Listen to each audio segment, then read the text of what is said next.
কুল আউনাব্বিউকুম বিখাইরিম মিন যালিকুম লিল্লাযীনা ইত্তাকাউ ইনদা রাব্বিহিম জান্নাত। রব্বুল আলামিন বলেন এগুলোর চেয়েও আমার কাছে তোমাদের জন্য আরো ভালো কিছু রয়ে গেছে। ওয়া মা ইনদাল্লাহি খায়রুন ওয়া আবকা, ওয়া মা ইনদাল্লাহি খায়রুন ওয়া আবকা। রব্বুল আলামিন বলেন তোমাদেরকে আমি দুনিয়াতে যত কিছু দিলাম, তোমাদেরকে দুনিয়াতে যত কিছু দিলাম, ওয়া মা উতিতুম মিন শাইইন ওয়ামা উতিতুম মিন শাইইন ফামাতাউল হায়াতিদ দুনিয়া ওয়া যিনাতুহা। রব্বুল আলামিন বলেন তোমাদেরকে দুনিয়াতে আমি যত কিছুই দিয়েছি, যত কিছুই দিলাম, এগুলো দুটো জিনিসে বিভক্ত। এগুলো শুধু দুটা তুমি পাইলা, শুধু দুইটা পাইলা। এক নাম্বার হলো মাতাউন, দুই নাম্বার হলো যিনাতুন। মাতাউন যিনাতুন, বলেন মাতাউন আর কি যিনাতুন। আগে দুইটা শব্দ মুখস্থ করেন, মাতাউন যিনাতুন, মাতাউন যিনাতুন। মাতাউন হলো যে রুটিটা খেয়ে ফেলেছো এটা হলো তোমার জন্য মাতা, যতটুকু ভাত খেয়েছো এটা হলো মাতা, যে জামাগুলো পরিধান করেছো এটা হলো মাতা, যে রুমে তুমি থাকছো এটা হলো তোমার মাতা। আর এই যে উপরে ফুলগুলো ঝুলিয়েছো এটা খাওয়াও যায় না, এটা পরাও যায় না, এটা ব্যবহারও করা যায় না, এটা শুধু দেখেছো, এটা হলো যিনাত। কি ভাই যিনাতুন, এটা হলো কি? এবার বলুন তো দেখি আপনাদের ঘরে মাতা বেশি না জিনাত বেশি? হ্যাঁ আবার বলেন মাতাউন বেশি না জিনাতুন বেশি? 10টা বাড়ি এটা মাতাউন না জিনাতুন? বাথরুমে 60 লাখ টাকা খরচ করেছেন, মাতাউন না জিনাতুন? শোবার ঘরে 60 লাখ টাকা খরচ করছে, এটা মাতাউন না জিনাতুন? একটা গাড়ির পরিবর্তে 10টা গাড়ি আছে, মাতাউন না জিনাতুন? আল্লাহ তাআলা বলেন ওয়ামা উতিতুম মিন শাইইন ওয়ামা মায়নাফিয়া মিন মিনে বয়ানিয়া শাইইন নাকারা। এর তরজমা কি? তোমাকে আমি পৃথিবীতে যত কিছু দিয়েছি, যত বড় থেকে বড় যত কিছু দিয়েছি, যত অল্প থেকে অল্প যত কিছু দিয়েছি, এটা দুভাগে বিভক্ত। একটা হলো জিনাতুন, আরেকটা হলো মাতাউন। কিছু হলো মাতাউন যেগুলো তুমি খেয়ে পরে শেষ করে ফেলবা, এগুলো হলো মাতাউন। আর জিনাতুন মানে যেগুলো তুমি খেতে পারবা না, শুধুই দেখবা। যেমন আমরা দাওয়াতে গেলে 70 পদ খানা দেয়, এটা মাতাউন নয়, এটা জিনাতুন। বুঝলেন না? এটা কি? এই 70 পদ দেওয়ার দরকার নাই, কি না, কিন্তু দেয় কি লিগা? দেখতে কেমন দেখা যায়, দেখতে কেমন দেখা যায়, বলে কি বলে না বলে? এটা হলো কি আমাদের মা বোনদের ঘরে দেখবেন আপনি পুরো সপ্তাহ 3টা পেটিকোট পরে, পুরা সপ্তাহ 3টা জামা পরে, লেকিন তার শোকেসে জমা আছে 70 পিস। ঠিক আছে না নাই? আছে। এবার মাতাউন না জিনাতুন? হ্যাঁ জিনাতুন। সব হুজুর তাফসীরের বরকতে এরা সব শব্দ বুঝতেছে, কোরআনের ইস্তিলাহ বুঝতেছে। وما أوتيتم من شيء فمتاع الحياة الدنيا وزينتها। তোমাকে দুনিয়াতে আমি যা যা দিয়েছি সব কিছু দুভাগে বিভক্ত, কিছু হলো মাতাউন, কিছু হলো জিনাতুন।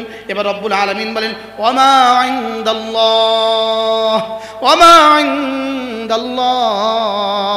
তোমার কালেমার বিনিময়ে আমার কাছে যা আছে,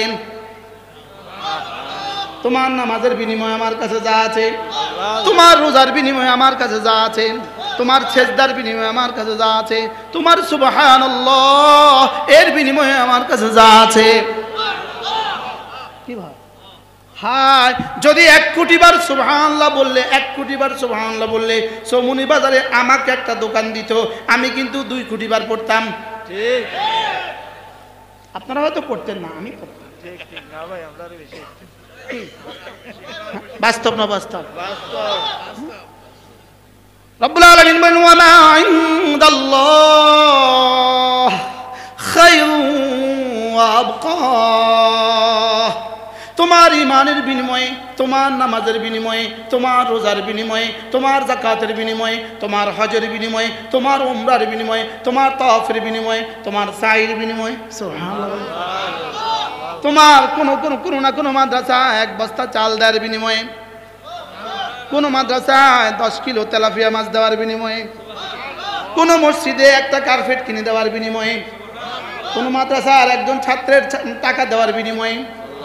কি বলবো, কেমনে বুঝাবো? ওয়ামা ইনদাল্লাহ, যেগুলো রবের কাছে জমা রেখেছ, খায়রু ওয়া আবকা, এগুলো শ্রেষ্ঠ এবং চিরস্থায়ী। কি শুনলেন বলেন? এগুলো শ্রেষ্ঠ এবং কি আবার বলেন, এবার রব্বুল আলামিন বলেন আফালা তাকিলুন, হায় রে আমি এত করে বলেছি যদি তুমি বুঝতে। আর বাংলা বলতো না, আফালা তাকিলুন, আমি কিভাবে বুঝিয়েছি যদি তুমি বুঝতে। قل أنبئكم بخير من ذلكم للذين اتقوا عند ربهم।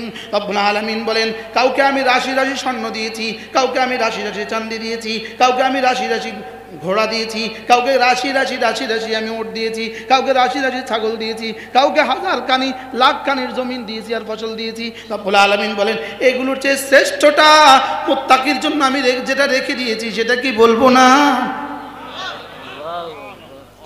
কি বাংলা না কি সহজ? হ্যাঁ, এবার কি বলে হাফেজ সাহেব? কে হাফেজ সাহেব? হাফেজ সাহেব নাই? উদ্দেশ্য শুধুই মাল, উদ্দেশ্য শুধুই কি মাল? শুধুই মাল সব সমস্যার সমাধান নয়, বলকে মাল সমস্ত সমস্যার কারণ। কি বল? মাল সমস্যার কারণ না, সমাধান। মাল সমস্যার কি কারণ? এজন্য হাকিমুল উম্মত মুজাদ্দিদ মিল্লাত আশরাফায়ে নাওয়াল্লাহু মারকাদা তিনি লিখছেন, মাল হলো সমস্যার কারণ, আমরা ভেবে আছি মাল হলো সমস্যার সমাধান। কি বল? আমরা ভেবে আছি কি বলেন? সমাধান। মাল সমস্যার কি সমাধান? মাল সমস্যার সমাধান নয়, মাল সমস্যার কারণ। 17 তারিখে যারা তবলিগি সাথীদেরকে হত্যা করেছে, পেছনে গিয়ে দেখেন, তাহকিক করে দেখেন, তদন্ত করে দেখেন, এর পেছনে কাজ করছে শুধুই মাল। এর পেছনে কাজ করছে কি? শুধুই মাল। ভাই এর একটু সামনে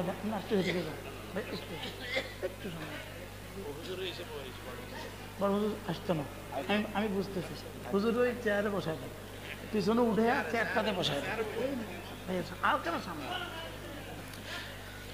মাল সমস্ত সমস্যার সমাধান নয়। বলেন মাল কি নয়? বলেন মাল সমস্ত সমস্যার কি নয়? সমস্ত সমস্যার সমাধান নয়। এই চেয়ারটা টান দিয়ে আমার হুজুরের চেয়ারে বসাতে, এই দেখে পাশে দিয়ে সামনে কিল্লা আইতেছেন, আমি বুঝি তো আপনি এটা আমরা একটু সামনে বুঝলেন। মাল কি নয়? বলেন সমাধান সমস্যার কি নয়? সমস্যার সমাধান নয়। এজন্য রব্বে কারীম কাল্লা বলেছেন, কাল্লা, তোমরা যে 4 পদ্ধতিতে মাল সঞ্চয়ের নেশায় বিভোর হয়ে আছো, 4 ভাবে মাল সঞ্চয় করে। এরা এতিমের মাল ভক্ষণ করে মাল সঞ্চয় করে, আত্মীয়দের হক কি করে নষ্ট করে? কি করে বলেন? মাল কি করে? সঞ্চয় করে। আত্মীয়দের হক নষ্ট করে কি করে? মাল সঞ্চয় করে। দুর্নীতি করে মাল সঞ্চয় করে, কতলগারত করে মাল সঞ্চয় করে, ডাকাতি করে মাল সঞ্চয় করে। যত লাইনে মাল সঞ্চয়ের জায়গা আছে, আমরা গতকালকে আলোচনা করেছিলাম। মালের মোহাব্বত এটা ফিতরি তাকাজা, এটা ফিতরি তাকাজা। মানুষের হৃদয়ের প্রত্যেকটা হৃদয়ে মালের ভালোবাসা আছে। মালের ভালোবাসা আল্লাহ তাআলা ফিতরতের সাথে মিশিয়ে দিয়েছেন। গরুর মালের ভালোবাসা নাই, ছাগলের মালের ভালোবাসা নাই, কুকুরের মালের ভালোবাসা নাই, কোনো জানোয়ারের মালের ভালোবাসা নাই, কোনো ফেরেশতাদের মালের ভালোবাসা নাই। মালের ভালোবাসা যুয়্যিনা লিন-নাস হুব্বুশ শাহাওয়াত মিনান নিসা ওয়াল বানিন ওয়াল কানাতিরিল মুকান্তারাতি মিনাদ যাহাবি ওয়াল ফিদ্দা ওয়াল খাইলিল মুসাওওমাতি মিনাল والأنعام والخيل المسومة من الحرث ذلك متاع الحياة الدنيا। 6টা জিনিসের ভালোবাসা আল্লাহ প্রতিটা মানুষের মজ্জায় পরিণত করে দিয়েছে। কয় জিনিসের ভালোবাসা? 6 জিনিসের ভালোবাসা মজ্জাগত ব্যাপার। কি গত ব্যাপার বলেন? সন্তানের ভালোবাসা মজ্জাগত ব্যাপার, স্ত্রীর ভালোবাসা মজ্জাগত ব্যাপার, স্বর্ণের ভালোবাসা মজ্জাগত ব্যাপার, রূপের ভালোবাসা মজ্জাগত ব্যাপার, গরুর ভালোবাসা মজ্জাগত ব্যাপার, ছাগলের ভালোবাসা মজ্জাগত ব্যাপার, মুরগি আর হাঁসের ভালোবাসা মজ্জাগত ব্যাপার। এগুলো কি ব্যাপার বলেন? এগুলো আল্লাহ তাআলা তবিয়তের মধ্যে ঢেলে দিয়েছেন। অতএব ভালোবাসা ফি নফসি খারাপ নয়, কিন্তু ওই ভালোবাসা যেই ভালোবাসা তোমাকে আল্লাহর হক আদায় করতে দেয় না, এই ভালোবাসা হারাম।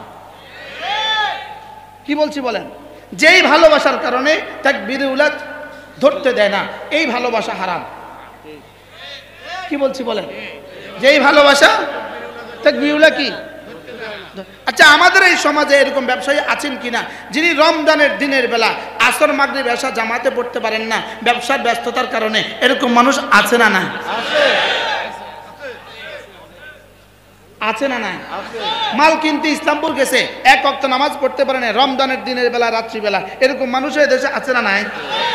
ইসলামপুরে ব্যস্ততার মধ্যে পড়ে, গাউসিয়া মার্কেটে ব্যস্ততার মধ্যে আসর নামাজ মাগরিবের নামাজ ছুটে গেছে, এরকম মানুষ আছে না নাই?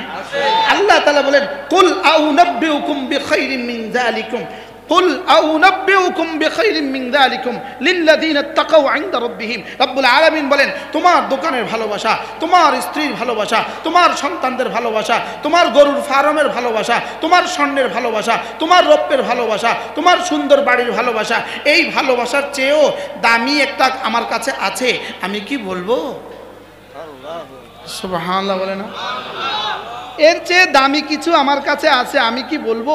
কুল আউনাব্বিউকুম বিখাইরিম মিন যালিকুম লিল্লাযিনা তাকাউ ইনদা রাব্বিহিম। এর চেয়েও দামি কিছু আমার কাছে আছে, আমি কি বলবো? সুবহানাল্লাহ বলে।